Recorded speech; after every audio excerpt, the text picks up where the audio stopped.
Viimastel päevadel on ohtlik olla üks Putini kaaslastest. Kodumaal tuleb sul toime tulla presidendiga, kes on oma kinnisidee tõttu Ukraina suhtes selgelt mõistuse kaotanud. Munakoortel kõndimisest on saanud kõigi Putini kindralite eriala, kuna nad püüavad meeleheitlikult vältida kõike, mis võiks panna paranoilise Putini neid ootamatutele reisidele avatud akendest välja saatma. Aga nende kindralite jaoks, kes suudavad Putini hullusega toime tulla, on olemas veel üks oht, mis on palju plahvatusohtlikum ja mis on just nõudnud 2 kindrali elu, kes nautisid sööki ja vestlust Venemaa kõige turvalisemas linnas. 2 Putini kindralit on just salapärastel asjaoludel surnud ja Moskva restorani pommiplahvatus võib olla süüdi. Hirm levib Vene ridades ja peakski levima. Ükskõik millist turvalisust Kreml oma sõjaväejuhtidele pakub, see lihtsalt ei tööta. Vaatame olukorda lähemalt. On 1. august. Kudrinskaja väljakul Moskva kesklinnas. Väljakul asub Itaalia restoran nimega Balsi Rossi ja see restoran pidi olema järjekordse glamuurse õhtu toimumispaik. Balsi Rossi jaoks polnud sellised õhtud võõrad. Moskva Krasnaja Presnaja linnaosas asuv. See asub otse linna ühe rikkaima piirkonna südames. Oligarhid ja sõjaväeametnikud, kes kõik on oma taskud Putini räpase rahaga täitnud, külastavad restorani regulaarselt. Riietatud oma parimatesse rõivastesse, valmistudes nautima Moskva parimat toitu, jalutavad need eliidid ringi, näiliselt teadmata majanduslikust kaosest, mille nende juht on riigile põhjustanud. Mis siis, kui enamik venelasi peab toime tulema kontrollimatu inflatsiooniga ja ettevõtted lähevad pankrotti vasakule ja paremale, kuni 15 000 kuus rõõmu leiavad need, kellel on Putini pruunid plekid ninal ja mees, kes tahtis seda rõõmu kogeda. 1. augustil oli üks Putini uusimaid väeliikide ülemaid tema sõjaväes. See mees oli kindralpolkovnik Aleksandr Tšaiko. Värskelt ametisse nimetatud Venemaa õhu- ja kosmosejõudude juht ja mees, keda on nimetatud Venemaa kangelaseks, oli 1. augustil põhjust tähistada. Ta tähistas oma 55. sünnipäeva ja asjad ei saanud tema jaoks paremini minna. Jõhkrus tasub end ära, kui oled Putini siseringis ja mees, kes vastutab Ukraina linnades tsiviilisikute surmade eest, saab oma töö eest heldelt tasustatud. Tšago oli enda auks väikese peo korraldanud.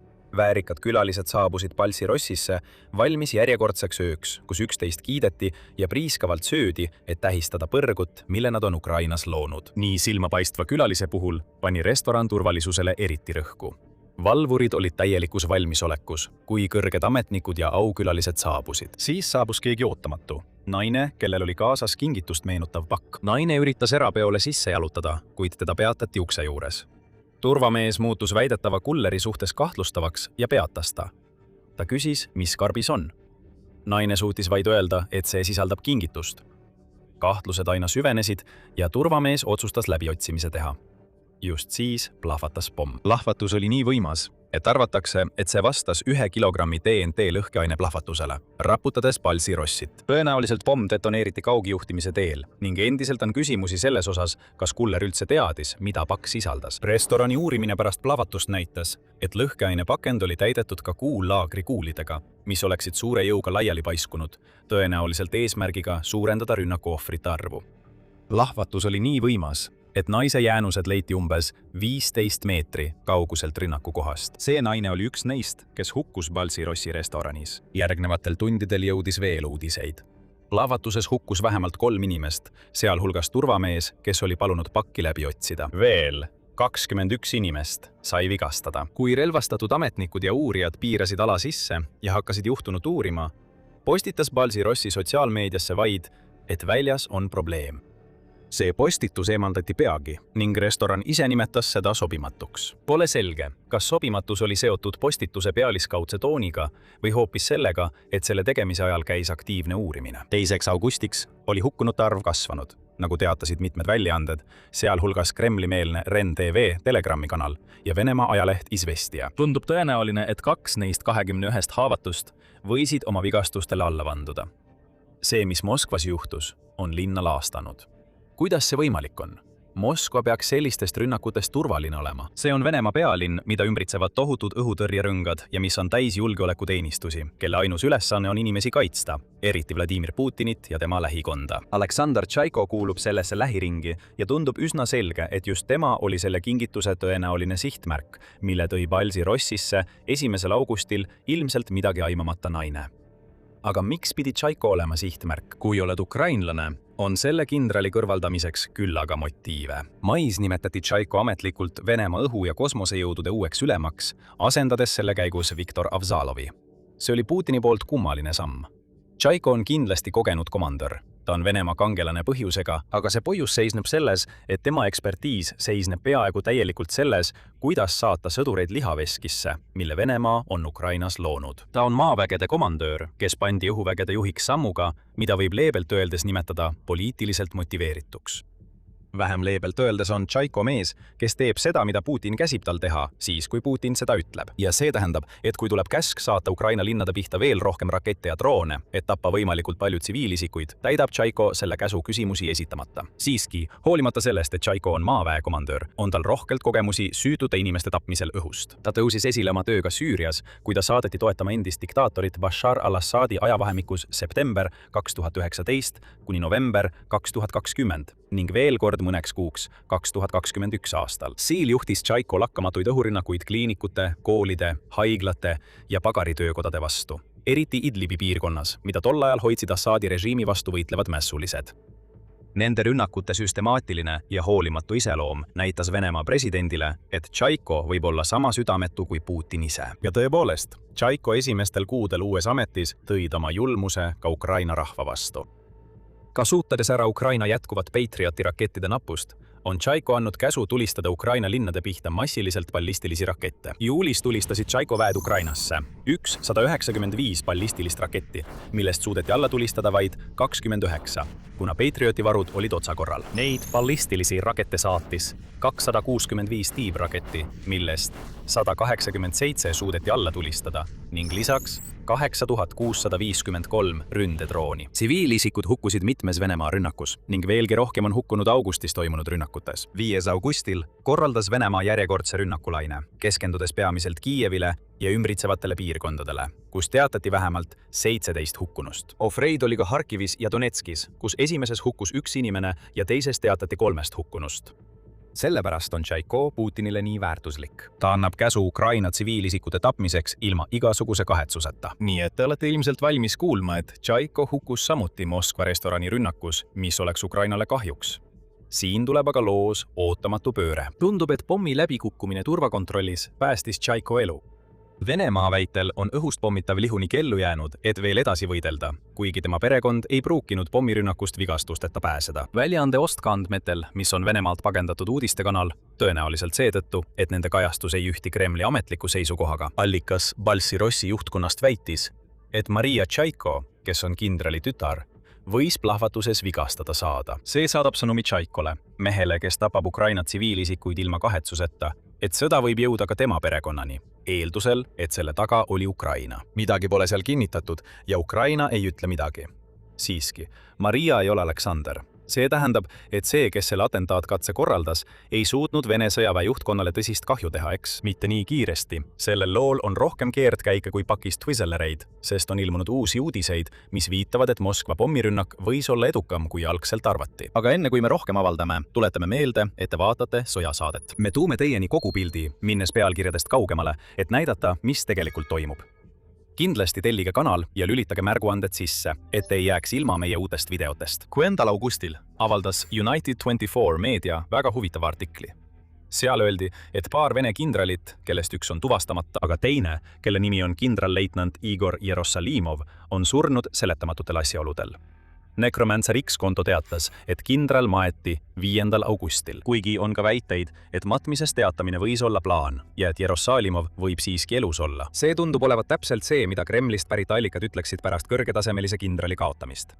Kuid mis peaks tõesti sinu tähelepanu köitma, on matmise kuupäev. 5. august on vaid mõned päevad pärast 1. augustit, mil Moskva restoranile rünnak korraldati. United24 Media ütleb selle otse välja. Väidetakse, et Jerosalimov ja tuvastamata kindral olid Tšaiko väikese peokülaliste nimekirjas. Kui see on tõsi, siis võib-olla oli mõrvakatse Balsi-Rossis edukam, kui esialgu arvati. Tšaiko võis küll ellu jääda, kuid 12 kindralit võisid hukkuda. Me teame kindlalt, et nimetu kindral on maetud. Jerosalimovi matmiskohta pole avalikustatud, kuid teine kindral maeti Troikurovskaja kalmistule, väidetavalt tseremoonia käigus, mis toimus väga rangete turvameetmete all. Ohvitserid valvasid kalmistut juba varahommikust alates, kui sõdurid toodi bussidega austust avaldama. Kontrolliti ka sõidukeid ning kõik tseremooniale tulnud jalakäijad pidid läbima metallidetektorid. Aga siin läheb asi väga huvitavaks. United24 Media and Metal saatis protsessiooni auvahtkond, mis viitab sellele, et maetud nimetu kindral oli väga tähtis isik. See auvahtkond kandis Venemaa õhu- ja kosmosejõudude lippu, kuid haua kõrvale oli asetatud Venemaa maavägede lipp. Siin hakkavad mõned huvitavad killud kokku sobituma. Kindral, kes on teeninud nii Venemaa õhu- kui ka maavägedes. Auvahtkond, mis sobib kellelegi tähtsale, võib olla isegi Venemaa kangelasele. Mees, kellel võib-olla oli tütar, kes oli piisavalt lähedal ühele kindlale restorani plahvatusele, nii et väidetavalt sai ta vigastada. See kõlab kõik nagu selline matus, mis oleks korraldatud mehele nagu Aleksandr Tšaiko. See tundub veelgi tõenäolisem pärast Pravda raportit 8. augustil, mis paljastas, et naine nimega Julia Kirillova, kes oli Tšaiko sugulane, suri Moskva restorani pommirünnakus saadud vigastustesse. Samuti on teateid, et Tšaiko väimees hukkus rünnakus, võib-olla selle tütre abikaasa, kes olevat haavata saanud. Me ei leia ka ühtegi teadet selle kohta, et Tšaiko oleks pärast rünnakut avalikkuse ette ilmunud või oma ametikohale naasnud. Ja kuna Kirillova suri ning on teateid, et Tšaiko tütar sai pommiplahvatuses vigastada, siis tundub üsna selge, et ka Tšaiko ise oli plahvatusele piisavalt lähedal, et sellesse sattuda. Kas Venemaa väide, et Tšaiko ei hukkunud, võib olla ennatlik või isegi vale? Kas Venemaa on just salaja matnud ühe oma kõrgeima kindrali, samal ajal kui väidab, et ta jäi rünnakus ellu? Me ei saa teada enne, kui Tšaiko uuesti välja ilmub, eeldades, et ta on selleks üldse võimeline, ega ole, tead küll, surnud. Ja kui Tšaiko on just salaja maetud, siis võib-olla on ka väited, et Igor Jerusalimovit pole äsja maha maetud, valed. Selle juhtumi ümber on nii palju saladusi ja intriige ning Venemaa hoiab suu väga kindlalt kinni, kui jutt käib kahju tegelikust ulatusest, mis Palsi-Rossis sellel saatuslikul 1. augusti õhtul tehti. Ainus asi, milles Venemaa näib kindel olevat, on see, keda süüdistada Moskva pommiplahvatuses. Venemaa väidab kahtlusteta, et selle taga pidi olema Ukraina. Moskva linnapea Sergei Sobjanin oli rünnakust teatades veidi vaoshoitum kui mõned tema kolleegid. Eile toimus Moskvas jõhker terrorirünnak, mis nõudis mitme inimese elu. Selle kuriteo eest vastutavad leitakse kindlasti üles ja nad saavad karistuse, mida nad väärivad, teatas Sobjanin. Kuigi ta ei andnud üksikasju selle kohta, keda ta arvas rünnaku taga olevat või mis võis olla nende motiiv selle toimepanemiseks. Venemaa saatkond Roomas ei jätnud kahtlustki selles, keda Kreml pommirünnakus süüdistab. Saatkond väitis, et rünnaku viisid läbi Kiievi terroristid ning nad tegid seda selleks, et hirmutada Venemaal töötavaid itaallasi ja näidata neile, et ka nemad on sihikule võetud ning võivad saada lurjuse järgmisteks ohvriteks. Venemaa üritab juba sündmusi moonutada ja pöörata Ukraina liitlasriiki Ukraina vastu. Tüüpiline Venemaa. Meile jääb arusaamatuks, kuidas keegi võiks uskuda väidet, et Ukraina sihiks Palsi-Rossi restorani, et tappa Itaalia kokkasid, kui samal ajal pidas seal pidu üks võtmetähtsusega Vene kindral. Kui Ukraina seda tegi, oli Tšaiko selgelt motiiv. Ukraina ei ründaks lihtsalt Itaalia tsiviilisikuid, et neid karistada Venemaal töötamise eest. Ükskõik, mida Rooma saatkond ka ei väidaks. Eeldades, et Ukraina korraldas selle rünnaku, ei ole Ukraina spioonid ega salateenistused selle eest vastutust võtnud. Aga Venemaa arvab, et teab, kes pommitas Palsi-Rossit.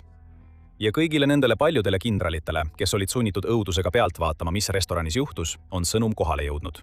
Mitte keegi teist pole kaitstud, ükskõik, kes te olete või kus te olete, nende eest, kes neid atentaate toime panevad. Jah, me ütlesime mõrvad mitmuses ja mitte sellepärast, et tundub tõenäoline, et 2 Venemaa kindralit, võib-olla ka Tšaiko ise, hukkusid pärast 1. augusti rünnakut. Palsi-Rossi pommirünnak on lihtsalt viimane paljudest mõrvadest ja katsetest, mis on viinud mitmed Venemaa kõrgeimad kindralid hauda. Medusa paljastab rohkem. 3. augusti artiklis öeldakse, et viimase 2 aasta jooksul on olnud vähemalt 6 atentaadikatset Venemaa kindralite vastu, millest 3 on kinnitatud kui surmaga lõppenud, välja arvatud Palsi-Rossi pommirünnak 2024 aasta detsembris. Venemaa radiatsiooni, keemia ja bioloogilise kaitsevägede juht Igor Kirillov sai esimeseks teadaolevaks kõrgeks Vene kindraliks, kes hukkus ühes neist atentaadikatsetest, kui Moskvas tema möödumisel plahvatas tõukerattale kinnitatud pomm. Midagi sarnast juhtus 2025 aasta aprillis. Vene kindralstaabi peaoperatiivvalitsuse asetäitja, kindralleitnant Jaroslav Moskalikuga, ainult et ta tapeti plahvatama seatud Volkswageniga, mitte tõukerattaga. Talle järgnes hauda kindralleitnant Fanal Savarov, kes juhtis Vene kindralstaabi operatiivõppevalitsust. Jällegi oli süüdi autopomm, seekord Moskva lõunaosas. On olnud ka teisi katseid. Kindralstaabi peavalitsuse esimene asetäitja, kindralleitnant Vladimir Aleksejev, tulistati tema elukoha kortermaja fuajees. Tundub, et ta jäi ellu. Ilmselt sama kehtib ka kindralmajor Asatbek Omabekovi kohta, kes juhib Venemaa 64. motoriseeritud laskurbrigaadi. See on brigaad, mis üritas Kiievit vallutada 2022 aasta veebruaris, mis teeb temast väga kõrge prioriteediga sihtmärgi, eriti Butša elanike jaoks. Omabekov on üks Butša veretöölisi, kes vastutab sadade tsiviilisikute tapmise ja piinamise eest sissetungi esimestel nädalatel. Võib-olla oli ta Kabarovski krai sõjaväelinnaku postkasti paigutatud pommi sihtmärk, võib-olla mitte. Teated on ebaselged. Ainult anonüümsed Telegrami kanalid väidavad, et rünnak toimus, teatab Medusa. Üks asi on sellest kõigest üsna selge. See, mis juhtus Balsirossis, polnud üksikjuhtum. See on osa mustrist, mis teeb Venemaa kindralid väga hirmunuks, eriti kuna see on järjekordne atentaadi katses Moskva südames. Keegi, ja me ei ütle kindlalt, et see on Ukraina, kasutab otse Venemaa võimu keskmes tegutsevaid agente ning tundub, et Kreml ei saa selle vastu midagi teha. Venemaa on püüdnud oma kindraleid kaitsta, turvameetmeid rakendatakse, näiteks need, mis olid Balsirossi sees, kui toimus atentaadi katses Tšarko vastu, kuid sellest ei piisa. Venemaa ei suuda mõrvareid leida ja kui nad neid ei leia, ei saa nad ka midagi ette võtta. Kes iganes neid mõrvu korraldab, peab tal olema terve spioonide võrgustik otse Moskvas, kes tegutsevad silmade ja kõrvadena, jälgides võimalikke sihtmärke. Venemaa eliit ei tea, kuhu pöörduda. Nad teavad, et keegi kusagil varjudes võib neid jälgida, just praegu, kui me räägime. Ja kui nad on piisavalt edevad, et pidada uhket sünnipäevapidu ühes Moskva kõige jõukamas linnaosas, siis tähendab see, et nad on kerge saak. Mis puudutab Kremlist tulnud nõuandeid nendele kõrgetele isikutele, kasvadage haabe ja värvige juuksejuuri. Tõsiselt. Just seda teatas siseringi allikas, et Vene kindralitele soovitab nende kaitseministeerium teha pärast viimast Moskva pommirünnakut. Me mõtleme, et see on justkui Clark Kenti prillidega maskeeringu täiustatud versioon. Aga kuidagi ei tundu, et habeme kasvatamine petaks ära mõrtsuka, kes jälgib iga sihtmärgi liigutust. Kui see sihtmärk oma kodust välja tuleb, ütleb jälitaja lihtsalt, vaata, ta kasvatas endale habeme. Ära avalda isiklikku teavet sotsiaalmeedias, vaheta telefoninumbreid ja ole ettevaatlik kõigi suhtes, keda sa näed korduvalt oma tavapärastel marsruutidel. Aga just see ongi probleem. Need on kõige elementaarsemad põhitõed. Neile kindralitele ei anta isiklikke ihukaitsjaid ega midagi sellist, mis võiks tegelikult rünnakut ära hoida.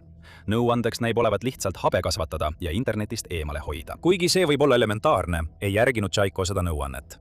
Nüüd on Venemaa kindralite seas uus hirmulaine ja ükskõik kui palju habemeid ka ei kasvatataks, see ei peata seda. Tõsiasi, et Balsirossi rünnak üldse aset leidis, on Putini jaoks järjekordne alandus sõjas, mis on olnud neid täis. Ja vaid mõned päevad varem ajas teist laadi piinlikkus Putini punastama ja end ebamugavalt tundma, sundides teda toolil nihelema. Väidetav liitlane ütles just Putinile, et on viimane aeg oma sõda lõpetada. See liitlane tegi selle avalduse otse-eetris, kohe Putini kõrval.